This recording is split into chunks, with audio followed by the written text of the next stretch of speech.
শুভ দুপুর। আজকে আপনাদের সাথে আমি ট্যাংরা মাছের ঝালের একটা রেসিপি শেয়ার করছি।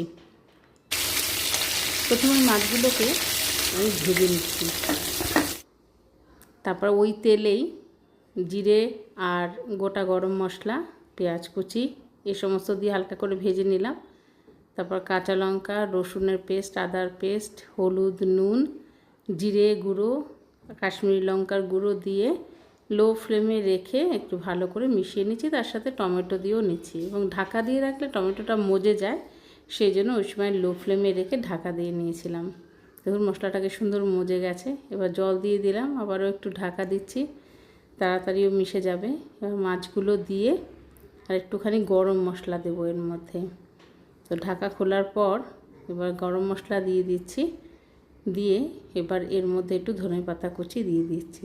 ভিডিওটি ভালো লাগলে একটা লাইক দেবেন অবশ্যই।